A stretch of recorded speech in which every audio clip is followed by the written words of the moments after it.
नमस्कार दोस्तों, मैं राजकुमार मौर्य। बहुत बड़ी खबर आ चुकी है सुप्रीम कोर्ट के पूर्व chief justice B R Gavai को लेकर। वी आर गवई का दोस्तों जो कार्यकाल रहा लगभग 6 महीने का रहा। 6 महीने के दौरान बी आर गवई ने सोशल मीडिया पर, मेन स्ट्रीम मीडिया पर बहुत सारी सुर्खियां बटोरी। बी आर गवई जी ने एक बात कही थी। बात क्या है दोस्तों? बात है सरकारी पद को लेकर के, सरकारी नौकरी को लेकर के। बी आर गवई जी ने कहा था, आपको याद होगा, बी आर गवई जी ने कहा था कि रिटायर होने के बाद कोई भी सरकारी पद नहीं लूंगा। सीजीआई बी आर गवई ने अपने फ्यूचर प्लान का कर दिया खुलासा, आपको याद होगा। लेकिन दोस्तों जो खबर आई है इनको लेकर, वो खबर चौंकाने वाली है। बी आर गवई जी ने कौन सी सरकारी नौकरी अब ले ली है, जो कि जितने दिन चीफ जस्टिस रहे लगातार कहते रहे कि कोई भी सरकारी पद नहीं लूंगा। कौन सी सरकारी नौकरी लिए हैं वो भी मैं आपको दिखाने जा रहे हैं दोस्तों। इसके पहले जो चीफ जस्टिस थे, सीजीआई चंद्रचूड़, रिटायर होते हैं और रिटायर होने के बाद प्रोफेसर बन जाते हैं, तो इनकी कड़ी आलोचना भी होती है। सरकारी प्रोफेसर बनते हैं, यानी कि जो भी चीफ जस्टिस रिटायर हो करके सरकारी पद अगर लेता है तो उसके ऊपर एक धब्बा लग जाता है कि यह जितने दिन चीफ जस्टिस रहा कुछ ना कुछ सरकार को फायदा पहुंचाया है, कुछ ना कुछ सरकार के अंडर में काम किया है, सरकार के दबाव में काम किया है। ऐसा बताया गया, ऐसा सोशल मीडिया पर भी बताया गया, बड़े बड़े लोगों ने बताया कि भाई चंद्रचूड़ मोदी जी के दबाव में काम किए थे। अब यहां पर बी आर गवई जी के खुलासे पर हम आएंगे, रुक जाइएगा। और दोस्तों रंजन गोगोई को तो सरकार की तरफ से बकायदा राज्यसभा भेजा गया, राज्यसभा में नॉमिनेट किया गया रंजन गोगोई को, जिन्होंने राम मंदिर पर फैसला सुनाया था। यानी कि सरकार ने राम मंदिर के फैसले पर इनको इनाम दिया। ऐसा हर जगह चला, सब जानते हैं दोस्तों। Justice Khanna, CJI Khanna B R Gavai के पहले थे। इनको अभी किसी भी सरकारी पद पर नहीं सुना गया है, नहीं देखा गया है, नहीं सार्वजनिक हुआ है।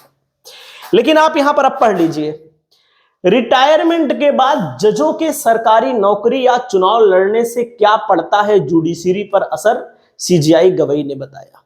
गवई ने बताया कि सीजीआई बी आर गवई ने जजों के रिटायरमेंट के बाद सरकारी नौकरी लेने और चुनाव लड़ने को लेकर बात की।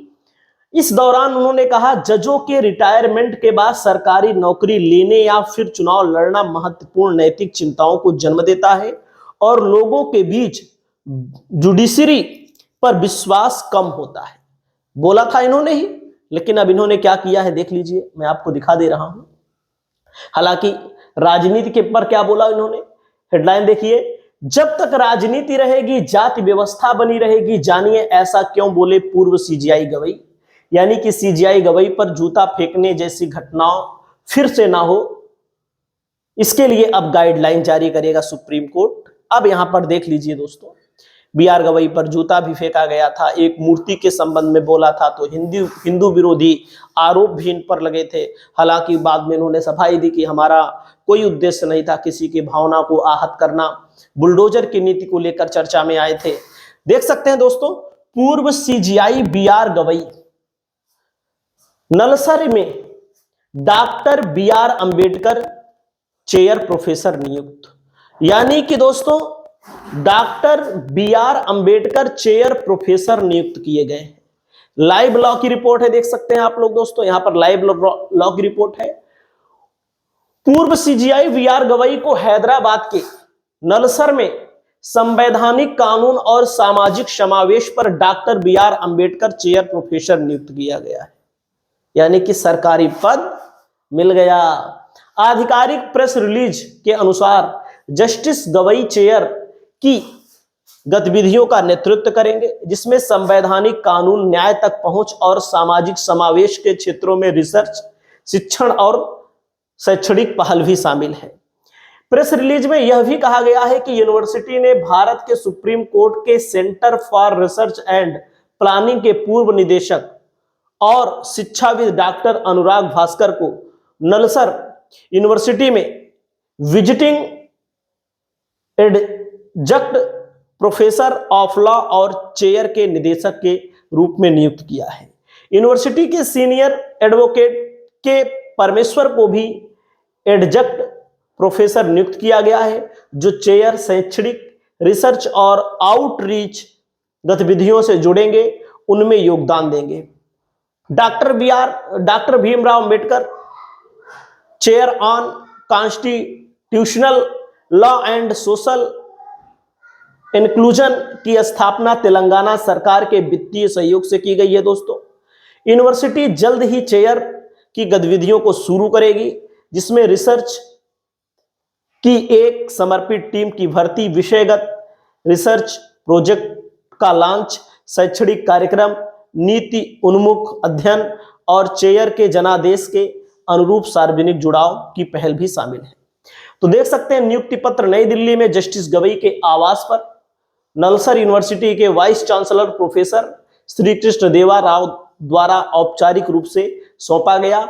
इस अवसर पर जस्टिस पीएस नरसिम्हा भी उपस्थित थे। तो यानी कि बी.आर. गवई जी ने जो बोला था कि हम रिटायरमेंट के बाद सरकारी नौकरी नहीं लेंगे, इन्होंने सरकारी नौकरी को लेकर तमाम तरह की बातें की थी। बी.आर. गवई अपनी बात से पलटते हुए नजर आए और बी.आर. गवई जी ने स्वीकार कर लिया सरकारी नौकरी। अब इस मुद्दे पर लोग बी.आर. गवई की आलोचना भी कर रहे हैं, और बी.आर. गवई की आलोचना जब कर रहे हैं तो आपका क्या कहना है, आपकी क्या प्रतिक्रिया है? आप लोग अपनी प्रतिक्रिया को दीजिएगा। नमस्कार।